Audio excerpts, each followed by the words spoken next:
luz do mundo, a estrela da manhã, dos milhares o escolhido para mim. Vamos nos assentar. Nós seguimos estudando o Catecismo de Heidelberg. Heidelberg é um catecismo antigo, um dos catecismos protestantes mais antigos e de fé calvinista, que é a fé que nós professamos. E é interessante quando nós falamos em calvinismo hoje, é um dos sistemas doutrinários mais influentes em regiões distintas do mundo. Inclusive, tem havido em nosso país uma redescoberta do que nós chamamos o sistema de doutrina calvinista, que na realidade é um sistema de interpretação da Bíblia, herdado pelos reformadores, especialmente pelo reformador João Calvino, de onde, por exemplo, a igreja presbiteriana ela tem toda a sua raiz. Então, raiz teológica, a raiz bíblica, a raiz histórica, e a maneira como nós estudamos a Bíblia é entendendo que a palavra de Deus ela é a revelação de Deus para o homem, e que Deus inspirou os santos homens, Ele os separou para esta finalidade, registrar tudo aquilo que Ele queria. Então, quando nós estudamos a Bíblia, nós entendemos que a Bíblia ela é palavra de Deus, e também que, ao mesmo tempo, o Senhor usou homens para escrever estes 66 livros que nós temos em mãos. Então, quando nós olhamos para a palavra, nós precisamos interpretá-la, entender o seu contexto e sempre rogar ao Senhor a iluminação necessária para que o Espírito Santo nos ensine e que nós possamos compreender além da letra. Por quê? Porque a palavra de Deus é muito mais do que um conjunto de livros. Ela é a verdade a respeito do nosso Salvador e Senhor Jesus Cristo. Nessa tarefa de estudos, nós então temos guias muito importantes pelos quais nós confessamos a nossa fé, que são confissões e catecismos. Então nós estamos estudando já há um bom tempo este catecismo, o Catecismo de Heidelberg, que não é o catecismo adotado pelos presbiterianos, mas pelos nossos irmãos das igrejas reformadas. E este catecismo ele foi conhecido em sua época como o Catecismo do Conforto, justamente porque ele foi produzido em um período em que os cristãos eles sofriam perseguição por causa da sua fé. Eles eram levados à fogueira, eram levados ao enforcamento, eles tinham seus bens espoliados. Então, debaixo de grande perseguição, os catecismos ajudavam aos crentes no estudo da Escritura e que também não perdessem o foco a respeito da sua fé. Eu fico sempre pensando como seria tão importante a instrução e a orientação que nós temos aqui, e como nós devemos dar graças ao Senhor em situações onde há extrema perseguição aos cristãos e eles não têm liberdade para manifestar a sua fé. Então, muitos cristãos necessitam de pessoas que possam ensinar, que tenham o dom de ensinar, de pregar o Evangelho, porque em meio à perseguição eles não têm a liberdade que nós temos. Então, é bom aproveitar, render graças ao Senhor, conhecer mais a respeito da nossa fé e aprendermos como é que nós podemos colocá-la em ação.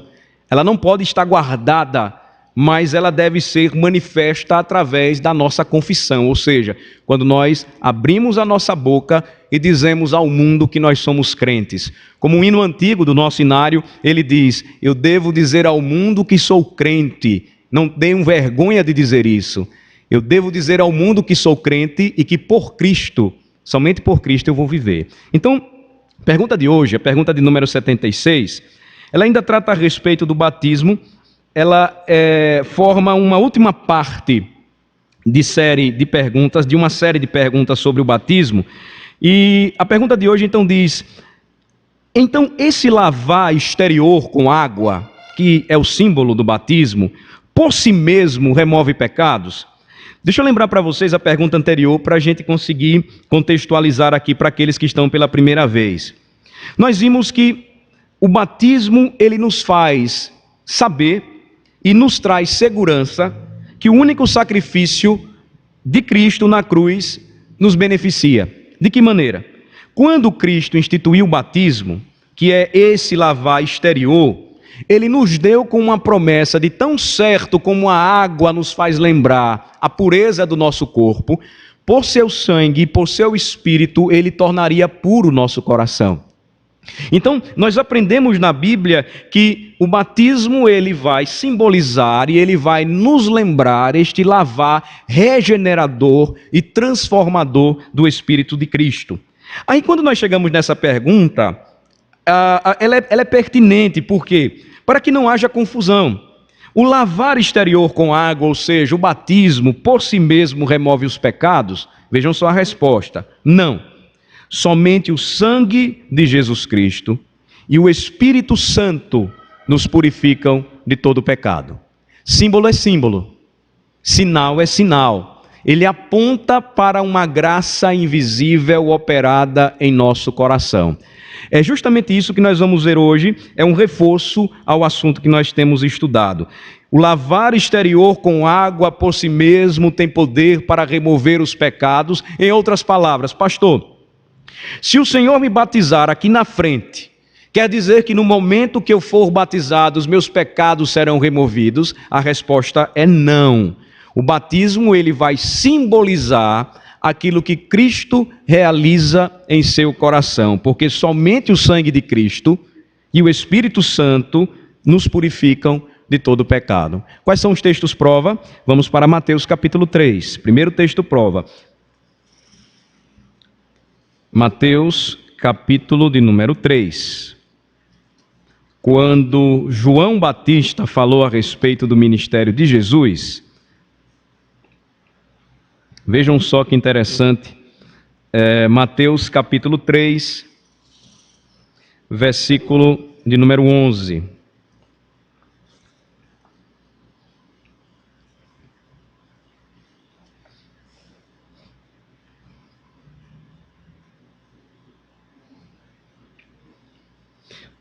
O início do capítulo 3, apenas para a gente lembrar, nos relata que naquele tempo, o tempo em que estava próximo ou se aproximava o início do ministério de Jesus, apareceu João Batista, versículo 1, pregando no deserto da Judéia e com uma mensagem muito, muito clara e objetiva.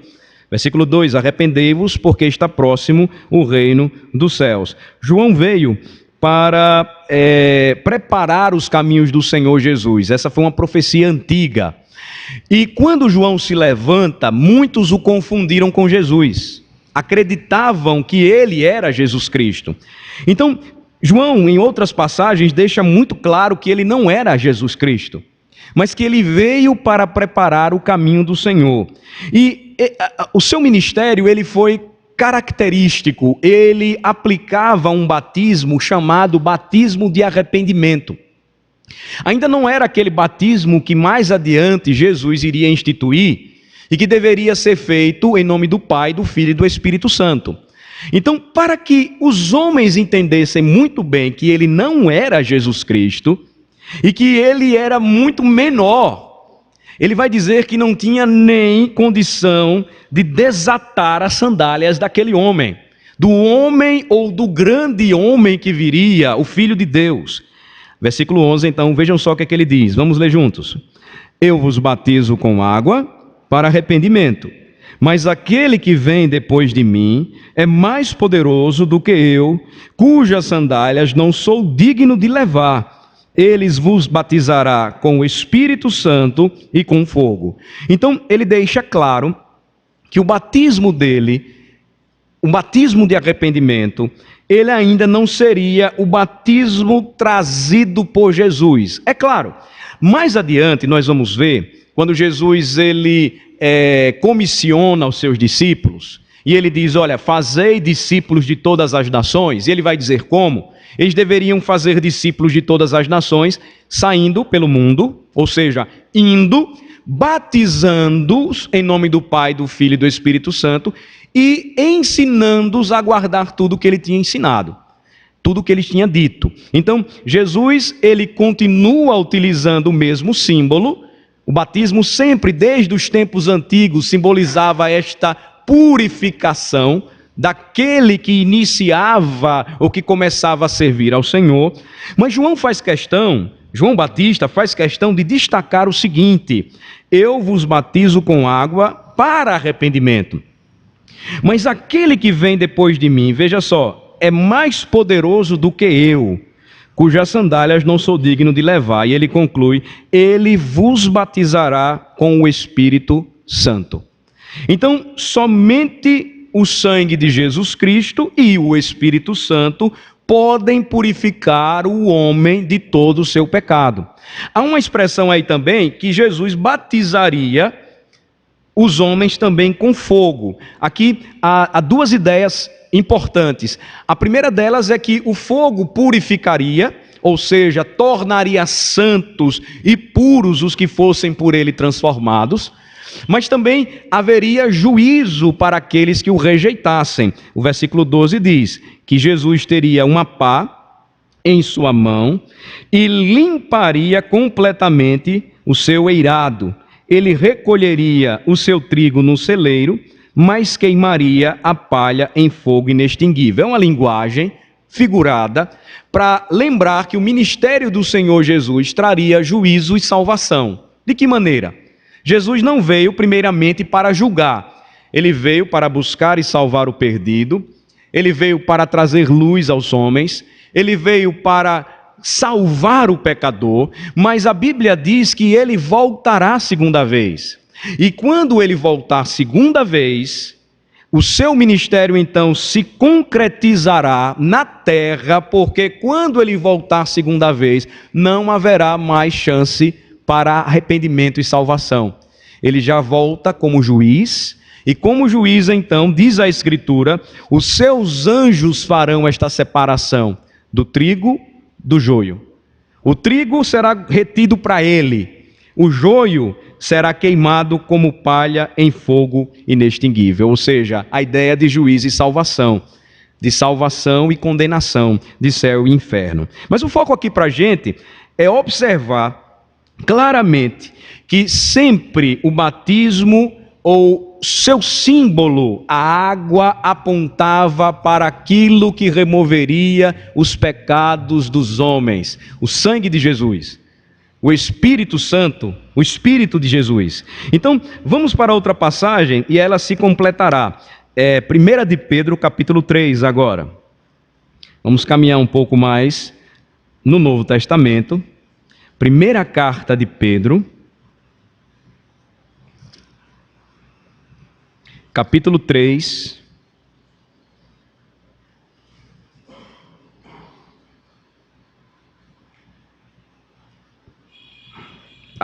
versículo 20 e 21.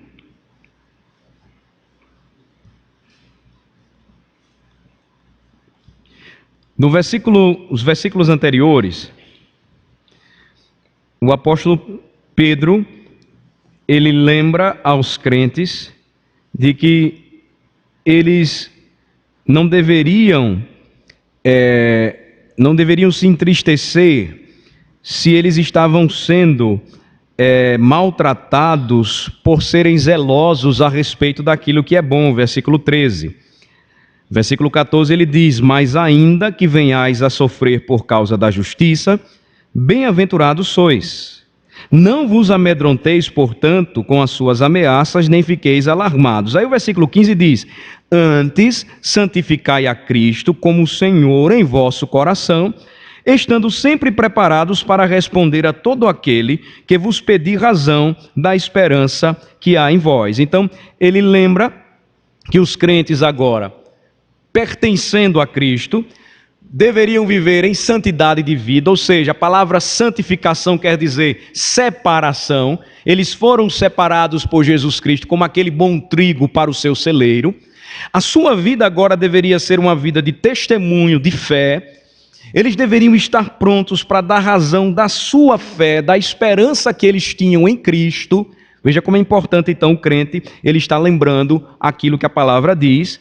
E aí, quando ele prossegue, veja o versículo 16, ele exorta, o apóstolo exorta aos crentes, fazendo-o todavia com mansidão e temor, com boa consciência, De modo que naquilo em que falam contra vós outros, fiquem envergonhados os que difamam o vosso bom procedimento de Cristo. Então, crente, chamado por Cristo, salvo por Ele, agora deve ter uma vida nova, diferente.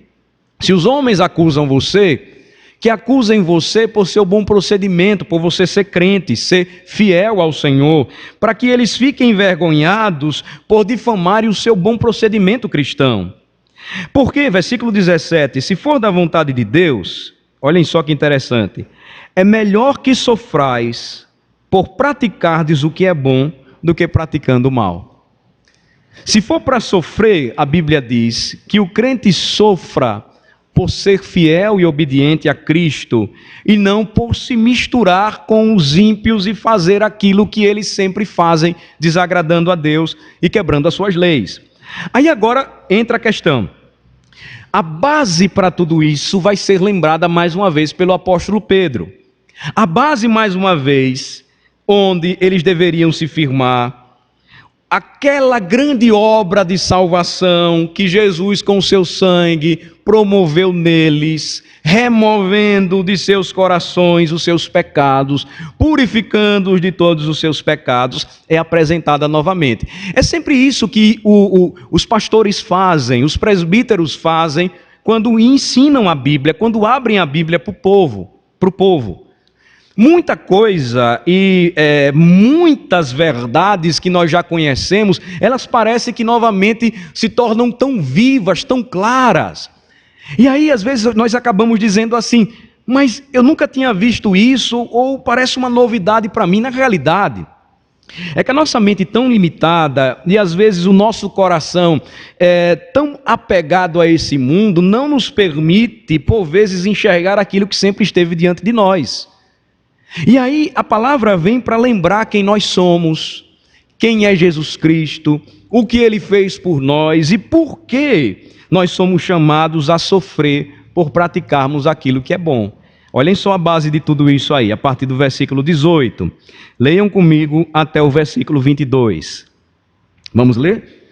Pois também Cristo morreu uma única vez pelos pecados, o justo pelos injustos, para conduzir-vos a Deus, morto sim na carne, mas vivificado no Espírito, no qual também foi e pregou aos espíritos em prisão, os quais noutro tempo foram desobedientes, quando a longanimidade de Deus aguardava nos dias de Noé, enquanto se preparava a arca, na qual, a saber, 8 pessoas foram salvos, através da água, a qual, figurando o batismo, agora também vos salva, não sendo a remoção da imundícia da carne, mas a indagação de uma boa consciência para com Deus, por meio da ressurreição de Jesus Cristo, o qual, depois de ir para o céu, está à destra de Deus, ficando-lhe subordinados anjos e potestades e poderes. Então, por que nós devemos viver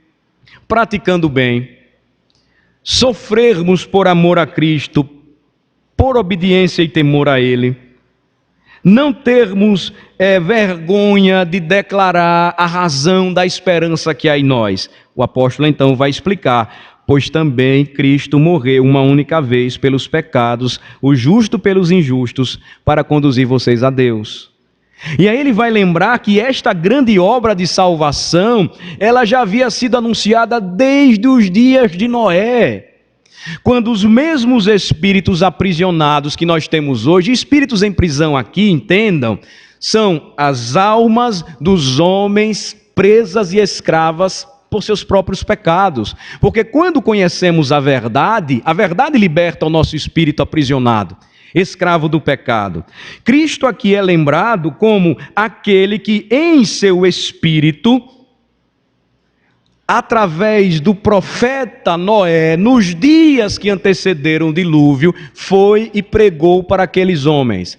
E vejam só que interessante, às vezes a gente pensa assim: aconteceu em um período da história o dilúvio, que foi um juízo que Deus derramou sobre a humanidade nos dias de Noé, porque esta se afastou dos caminhos do Senhor. A história não termina aí. A Bíblia diz que Noé, ele achou graça diante do Senhor. E Deus então resolveu salvar ele e sua família. Noé estava no mesmo bolo. A diferença é que Noé, sendo alvo da graça de Deus, tinha o seu coração purificado pelo sangue de Cristo. Veja, não o sangue já derramado, mas a promessa de que esse Messias viria e derramaria o seu sangue pelos seus. Veja só, a Bíblia não pode ser enxergada a partir somente do nosso momento, do nosso tempo. Mas desde os tempos antigos, aqueles homens morreram esperando que Cristo viesse. Nos dias de João Batista, os homens viram o Cristo prometido, assim como Simeão no templo. E quando ele viu a salvação do Senhor, ele disse: Senhor, agora pode me levar. Nos dias de hoje, nós vivemos na fé do Cristo que já veio, ressuscitou, voltou à presença do Pai, e nós o aguardamos. Assim como nos dias de Noé. Só que a diferença é que Cristo já veio, completou a sua obra, e agora nós aguardamos o seu retorno glorioso para a consumação de todas as coisas. Aí entra a história de Noé para nos lembrar que até mesmo aquilo que aconteceu nos dias de Noé nos lembra o que o Senhor fez por nós hoje. Olhem só para o versículo de número 20. Os quais, noutro tempo, foram desobedientes quando a longanimidade de Deus aguardava nos dias de Noé. Um atributo de Deus é a longanimidade. Pense, você é paciente? Se você é uma pessoa paciente, a Bíblia diz que você é uma pessoa longânima. Se a sua paciência ela é maior do que a paciência normal dos homens hoje tão estressados. Agora, Deus, em seu atributo, em sua característica santa, a Bíblia diz que ele é longânimo. Então imaginem a sua paciência sendo extremamente longa, de uma forma que nós não podemos medir. Noé pregou por mais de 100 anos, e o povo zombando dele, rindo dele. Como é que Noé pregou, pastor? Quando eu leio lá, eu não vejo isso. O Novo Testamento vai chamá-lo de pregador da justiça. Ele falava, ele pregava. O povo achava o empreendimento de Noé, no mínimo, louco, porque naquele tempo ainda não havia chovido. Noé, então, se envolve numa construção de uma grande arca. Quando, então, Deus, em sua longanimidade, administrou e agiu nos dias de Noé, o versículo 20 nos faz lembrar. Deus, ele foi longânimo enquanto os homens foram desobedientes. Enquanto Noé se preparava, ou preparava a arca, veja, na qual poucos, versículo 20, a saber, 8 pessoas foram salvos através da água. Qual é a ligação com a gente hoje? Versículo 21. A qual, figurando o batismo, agora também vos salva. Aí vem a pergunta, pastor, quer dizer então que o batismo, ele por si mesmo remove os pecados da gente? Não, veja a continuação. Não sendo a remoção da imundícia da carne, mas a indagação de uma boa consciência para com Deus, por meio da ressurreição de Jesus Cristo. O batismo me faz lembrar que a obra salvadora de Cristo é que trouxe salvação para mim. Tudo volta para Jesus, o qual, versículo 22, depois de ir para o céu, está à destra de Deus, ficando-lhe subordinados anjos e potestades e poderes. Finalmente, 1 João capítulo 1, finaliza, conclui o que nós vimos hoje, e apenas é um reforço de um assunto que nós temos estudado, e apenas 3 referências que apontam para uma verdade muito clara. Se você já foi batizado, eu espero que você tenha clara consciência de que você não foi salvo por seu batismo. Se você está se preparando para ser batizado, é importante que você tenha consciência clara de que o batismo não irá salvar você, mas que quando você for batizado, você vai lembrar daquilo que Cristo fez por você. E aí, 1 João capítulo 1, versículo 7, é chave para a gente concluir o estudo de hoje. Olha só que interessante. 1 João 1, primeira carta de João, capítulo 1, versículo de número 7.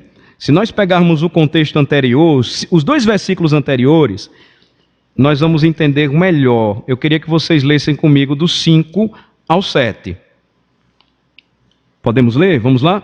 Ora, a mensagem que da parte dele temos ouvido e vos anunciamos é esta, da parte de Jesus, que foi a mensagem que os apóstolos receberam. Vamos continuar. Que Deus é luz e não há nele treva nenhuma. Se dissermos que mantemos comunhão com ele e andarmos nas trevas, mentimos e não praticamos a verdade. Se, porém, andarmos na luz, como ele está na luz, mantemos comunhão uns com os outros, e o sangue de Jesus, seu Filho, nos purifica de todo pecado. É o sangue de Jesus que nos purifica de todo o pecado. Por isso que nenhum homem, mesmo salvo, ele pode admitir nesta terra que parou de pecar. Porque a Bíblia é clara. Se dissermos que mantemos comunhão com ele e andarmos nas trevas, mentimos e não praticamos a verdade. Somos chamados à vida de santidade. Se, porém, andarmos na luz como ele está na luz, mantemos comunhão uns com os outros, ou seja, temos comunhão com os irmãos, e o sangue de Jesus nos purifica de todo pecado. Se dissermos que não temos pecado nenhum, versículo 8, a nós mesmos nos enganamos e a verdade não está em nós. Se confessarmos os nossos pecados, ele é fiel e justo para nos perdoar os pecados e nos purificar de toda a injustiça. Jesus Cristo justo nos purifica por seu sangue de todos os nossos pecados. Quando eu peco contra o Senhor, e eu lembro novamente quem eu sou, mas eu sou também salvo e pertenço a Ele.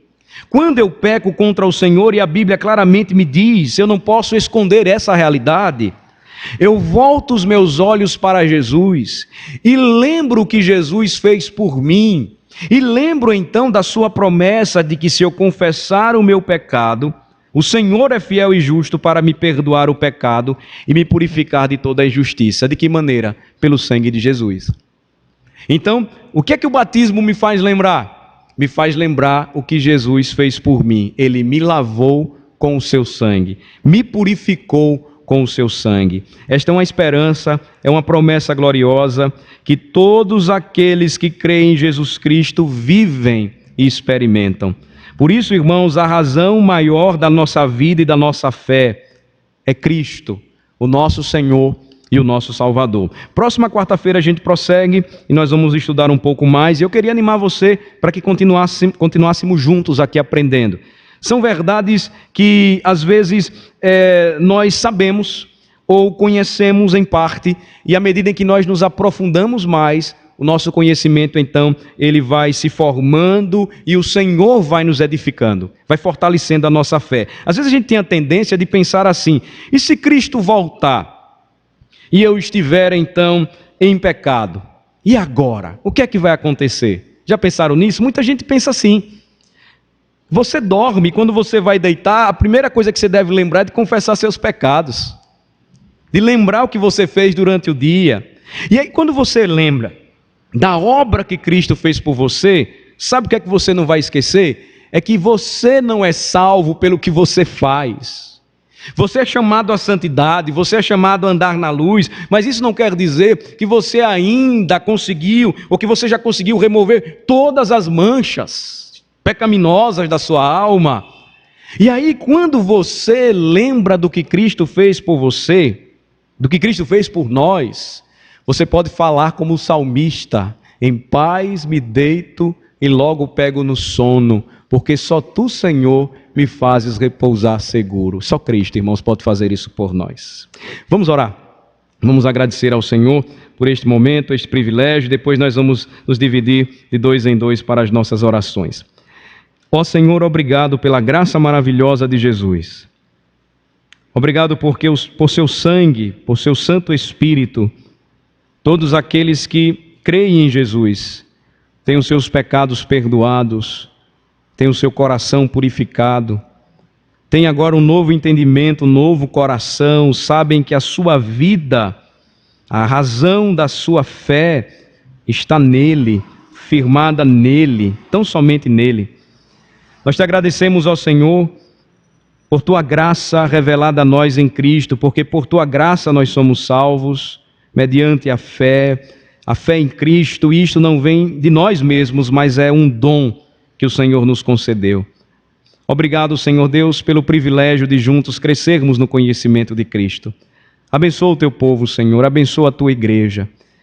À medida em que nós aprendemos mais, crescemos mais, que sejamos conduzidos a louvar ao Senhor em gratidão, em oração sincera, lembrando de tudo que o Senhor fez por nós e lembrando que nós só estamos aqui, somos o que somos, te amamos, porque, como diz a tua palavra, o Senhor nos amou primeiro. Oramos assim agradecidos, em nome de Jesus. Amém.